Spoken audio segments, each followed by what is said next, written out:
Neuro anatomy शुरू करेंगे, इसके लिए आपने स्नेल्स क्लिनिकल न्यूरो एनाटमी की बुक यूज़ करनी है। सबसे पहला हमारा टॉपिक है असेंडिंग ट्रैक्ट्स। तो असेंडिंग ट्रैक्ट्स हमारे पास बेसिकली 3 तरह के हैं, जिनमें जो सेंसेशंस जो असेंडिंग का मतलब है कि वो स्पाइनल कॉर्ड से सेरेब्रल कॉर्टेक्स तक इन्फॉर्मेशन को लेके जाएंगे। तो अब इसके अंदर इस चैप्टर में आपने ना बेसिकली ये टेबल्स आप देख लें और डायग्राम्स देख लें, वो भी बहुत हैं, थ्योरी ना भी पढ़ेंगे कोई बात नहीं। अब पेन और टेम्परेचर की सेंसेशंस, लाइट टच प्रेशर और discriminative touch pressure, conscious muscle joint sense जो भी है, ठीक है। अब पेन टेम्परेचर जो है सेंस वो लेके जाता है lateral spinothalamic track, light touch pressure लेके जाता है एंटीरियर स्पाइनोथैलेमिक ट्रैक और डिस्क्रिमिनेटिव टच वाले लेके जाती है डॉर्सल कॉलम मीडियल लेमेनिस्कल सिस्टम। अब सबसे पहले ये देखना है, सबसे पहले हम देखेंगे पेन और टेम्परेचर का पाथवे। अब पेन और टेम्परेचर का पाथवे ये लेके जाती हैं लेटरल स्पाइनोथैलेमिक ट्रैक, ठीक है। अब lateral spinothalamic track, anterior spinothalamic track और स्पाइनोटेक्टल ट्रैक्स जो है ये हमारे पास बनाती हैं स्पाइनल लेमेनिस्कस। ये याद रखना है, हम सारे ट्रैक्स को देखेंगे तो मैं बताऊंगी साथ साथ।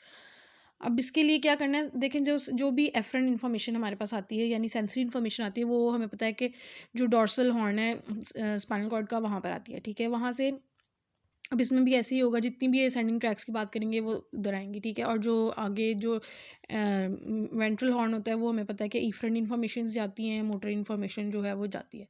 तो हम क्योंकि असेंडिंग की बात कर रहे हैं तो इसलिए हम डॉर्सल हॉर्न की बात करेंगे। अब जो एफरेंट इन्फॉर्मेशन आई, यहाँ पर होता है सब्सटेंशिया जेलेटिनोजा, एक न्यूक्लियस कह लें हैं, वहाँ पर साइनैप्स करती है और यहीं पे क्रॉस करके ऊपर, अब स्पाइनल कॉर्ड से ऊपर क्या क्या होता है, मेड्यूला होता है, उसके ऊपर पॉन्स होता है और उसके ऊपर मिड ब्रेन और फिर बाकी पर सेरेब्रल कॉर्टेक्स और जो भी स्ट्रक्चर्स हैं। तो ये जब असेंड करते हैं इसके फाइबर क्रॉस करने के बाद, तो ये बनाते हैं स्पाइनल लेमेनिस्कस।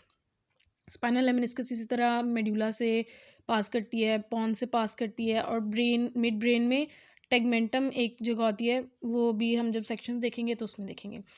टेगमेंटम में से पास करके फिर ऊपर चली जाती है थैलेमस में। अब मेन जो स्कीम है ना वो सब में सेम ही रहेगी, थोड़ा बहुत फ़र्क है। अब थैलेमस में चली जाती है, थैलेमस में वेंट्रोपोस्टीरियर लेटरल न्यूक्लियस में साइनैप्स करती है और फिर उसके बाद इंटरनल कैप्सूल में जाती है और इंटरनल कैप्सूल से कोरोना रेडियाटा बनाती है, रेडिएशंस ऐसे निकलती हैं और ना फिर ये सारे सेरेब्रल कॉर्टेक्स में चली जाती हैं। पोस्ट सेंट्रल गायरस में जाती है सबसे पहले तो, ठीक है। वो पास्ट एक्सपीरियंसेस से उसको रिलेट करता है। उसके अलावा ये जाती है सिंगुलर गायरस में। सिंगुलर गायरस में वो क्या करता है, इमोशनल एस्पेक्ट देता है, जैसे कोई भी सेंसेशन पेन की आई है, जो भी हमने रोना है या हंसना है, खुश होना है, जो भी सेंसेशन है उसके हिसाब से वो डिसाइड करता है कि इमोशनल एस्पेक्ट उसको देता है।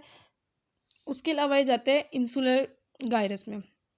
इंसुलर गायरस उसको देता है ऑटोनॉमिक फंक्शन, यानी कि कोई ऐसी सेंसेशन आई है जिससे नोजिया या वॉमिटिंग या जो भी ऐसा कोई एस्पेक्ट है ना, तो वो देता है इंसुलर गायरस, ठीक है। ये लेटरल स्पाइनोथैलेमिक ट्रैक कंप्लीट हो गया। अब अगर ये इंटीरियर स्पाइनोथैलेमिक ट्रैक देखें तो ये भी बिल्कुल उसी की तरह है, लेकिन ये कौन सी सेंसेशन लेके जा रहा है, क्रूड टच एंड प्रेशर की। अब ये डॉर्सल हॉर्न में आया, वहाँ पे सब्सटेंशिया जेलेटिनोजा में उसी तरह सैनैप्स किया, वहीं पे क्रॉस किया, स्पाइनल लेमेनिस्कस बनाई, मेड्यूला, पॉन्स, मिड ब्रेन और ventroposterior lateral nucleus of thalamus, then internal capsule, corona radiata and then cerebral cortex. अब हम देखेंगे discriminative touch, vibration, sensation, 2 point discrimination, stereognosis वाली, ये सारी जो भी सेंसेशन है ना, जाती हैं मीडियल लेमिनिस्कस के। तो डॉर्सल कॉलम मीडियल लेमिनिस्कल सिस्टम इसका नाम है, इसके नाम से पता लग रहा है कि ये मीडियल लेमिनिस्कस बनाएगा। अब इसमें उन दोनों में तो था ना कि वो जो डॉर्सल कॉलम से आई सब्सटेंशिया जेलेटिनोजा में साइनैप्स किया और वहीं पे क्रॉस कर गया। अब इसमें यहाँ पे क्रॉस नहीं करेंगी, स्पाइनल कॉर्ड के लेवल पे नहीं करेंगी, बल्कि ऊपर जाके करेंगी।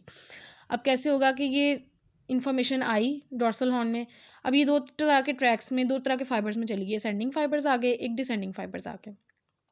अब असेंडिंग फाइबर्स जो ऊपर जाते हैं वो बनाते हैं फेसिकुलस ग्रेसिलस एंड फेसिकुलस किनिएटस, ठीक है।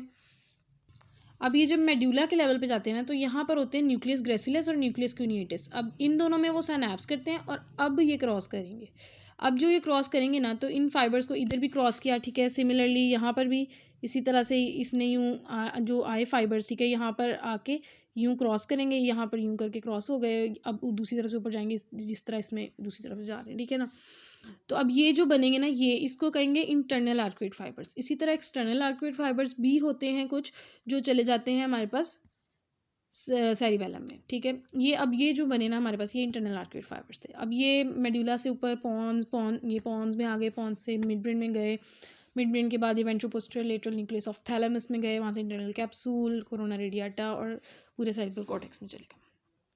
बाकी ऊपर वाला सेम है, बस ये याद रखना है कि वहाँ पे जो है स्पाइनल कॉर्ड के लेवल पे क्रॉस करते हैं, यहाँ पे जो है वो मेडुला के लेवल पे क्रॉस करते हैं। वो स्पाइनल लेमिनिस्कस बना रहे थे और ये जो है मीडियल लेमिनिस्कस बना रहे हैं।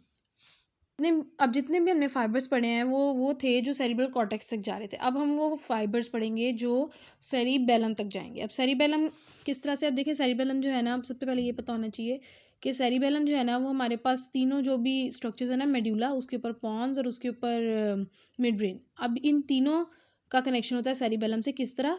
Superior cerebellar peduncle which connects mid brain with cerebellum, middle cerebellar peduncle which connects pons with cerebellum and inferior cerebellar peduncle which connects medulla oblongata with cerebellum। अब हमारे पास दो तरह के फाइबर्स हैं, दो तरह के ट्रैक्स हैं, सॉरी, कौन कौन से? Anterior spinocerebellar and posterior spinocerebellar. अब एंटीरियर स्पाइनोसेरिबेलर किस तरह आएंगे? अच्छा, अब इसमें ये इंपॉर्टेंट चीज़ देखनी है। सबसे पहले तो वो आए डोर्सल हॉर्न में, डोर्सल हॉर्न से इसने क्रॉस किया, ठीक है, और ये कैसे असेंड किया ऊपर? सुपीरियर सेरिबेलर पेडंकल जो कि कनेक्ट करता है मिड ब्रेन और सेरिबेलम को, ठीक है ना। वहाँ से ये सेरिबेलम में आए और यहाँ पे अब दोबारा क्रॉस करेंगे, ठीक है, यानी दो दफ़ा क्रॉस हो गया। अब यहाँ पे भी क्रॉस हुआ, यहाँ पे भी क्रॉस हुआ, तो इसका मतलब बात तो वहीं की वहीं आ गई कि जो ये कौन सी इन्फॉर्मेशन कैरी कर रहे हैं? इप्सिलेटरल साइड की, ठीक है, उसी साइड की इन्फॉर्मेशन कैरी कर रहे हैं। अब इसी तरह पोस्टीरियर हॉर्न का देखें तो वो कहीं भी क्रॉस नहीं करता, वो सीधा डोर्सल हॉर्न में आया और सही तमीज़ से जो है वो इन्फीरियर सेरिबेलर पेडंकल के थ्रू चला गया सेरिबेलम के अंदर, ठीक है। तो इसका मतलब सेरिबेलम में जो भी इन्फॉर्मेशन आ रही है वो इप्सिलेटरल साइड से आ रही है, जबकि हमने जो पिछले दोनों ट्रैक्स पढ़े हैं उसमें क्रॉस कर रहे थे फाइबर्स, तो इसका मतलब वो कॉन्ट्रालेटरल साइड की इन्फॉर्मेशन लेके जा रहे हैं। अब आखिरी सेंडिंग ट्रैक जो हमारे पास आ गए, तीन बच गए हैं। अब इसमें हमारे पास सबसे पहला हम देख लेते हैं वही स्पाइनोटेक्टल ट्रैक जो मैंने बताया है कि स्पाइनल लेमिनिस्कल सिस्टम बनाएगा with anterior and lateral spinothalamic tract. अब स्पाइनोटेक्टल ट्रैक कैसे होता है कि डोर्सल हॉर्न में आया, ये क्रॉस करेगा और चला जाएगा superior colliculus. Superior colliculus structure होता है, मिड ब्रेन में भी सेक्शंस पढ़ेंगे तो उसमें मैं बताऊंगी, ठीक है। सुपीरियर कॉलिकुलस में चला गया। सुपीरियर कॉलिकुलस बेसिकली हमारी विजुअल रिफ्लेक्सेस के लिए होता है और इन्फीरियर कॉलिकुलस भी मिड ब्रेन में होता है जो कि हमारी ऑडिटरी रिफ्लेक्सेस के लिए होता है, ठीक है, ये हो गया। उसके बाद हमारे पास एक और स्पाइनो ओलिवरी ट्रैक्ट होगा। अब ये भी स्पाइनल कॉर्ड से आया और डोर्सल हॉर्न से आया और क्रॉस करके चला गया ओलिवरी न्यूक्लियस जो होता है मिड ब्रेन में होता है। ये भी अभी सेक्शंस पढ़ेंगे तो पता लग जाएगा। तो ये मिड ब्रेन में ओलिवरी न्यूक्लियस में इसने चला गया। उसके बाद जो है हमारे पास आखिरी बच गया स्पाइनो रेटिकुलर ट्रैक। अब सॉरी, पहले ये बता दूं कि स्पाइनो ओलिवरी ट्रैक जो है वो प्रोप्रियोसेप्टिव इन्फॉर्मेशन कैरी करता है। उसके बाद अब हमारे पास आ गया स्पाइनो रेटिकुलर ट्रैक। अब स्पाइनो रेटिकुलर ट्रैक में क्या ही डोर्सल हॉर्न में उसी तरह इन्फॉर्मेशन आएगी, लेकिन अब ये जो है ना ये क्रॉस नहीं करेगा, ठीक है, ये ऐसे ही सेंड कर जाएगा और रेटिकुलर फॉर्मेशन में चला जाएगा। रेटिकुलर फॉर्मेशन होती है पॉन्स और मेडुला के अंदर। ये जो होती है ना, ये सेरिब्रल कॉर्टेक्स को अवेक रखती है, यानी दिन भर हम जो काम कर रहे होते हैं ना, सेरिब्रल कॉर्टेक्स को ऐसे फायर करती है ताकि वो एक्टिव रहे। जब हम थक जाते हैं, जब नींद आती है, तो ये रेटिकुलर फॉर्मेशन जो होता है ना ये फायर करना कम कर देता है, जिसकी वजह से सेरिब्रल कॉर्टेक्स जो है ना वो थोड़ा मतलब नींद की तरफ जाना शुरू हो जाता है और फिर हम सो जाते हैं ताकि हमारे दिमाग को रेस्ट मिले और उसके बाद दोबारा से जो है रेटिकुलर फॉर्मेशन जब फायर करता है तो ही सेरिब्रल कॉर्टेक्स एक्टिव रहता है। तो this was all about the ascending tracts में। सबसे पहले जो याद रखने वाली बात है, अब दो तरह के थे, स्पाइनल लेमिनिस्कस और dorsal column medial lemniscus. Spinal lemniscus कैसे बनी? Anterior and lateral spinocerebellar tract and spinotectal tract से बन गई, ठीक है, और डोर्सल कॉलम मीडियल लेमिनिस्कस तो आपने पढ़ लिया। और उसके बाद सेरिबेलम में जो फाइबर्स जाते हैं वो इप्सिलेटरल साइड की इन्फॉर्मेशन को कैरी करते हैं और जो सेरिब्रल कॉर्टेक्स तक जाते हैं वो कॉन्ट्रालेटरल साइड की इन्फॉर्मेशन को कैरी करते हैं, ठीक है। और इनमें जो है, इनमें सिर्फ रेटिकुलर स्पाइनल रेटिकुलर जो है वो क्रॉस नहीं करेगा, बाकी दोनों क्रॉस करके ऊपर जाएंगे, ठीक है। तो this is all. If you have any question you can ask.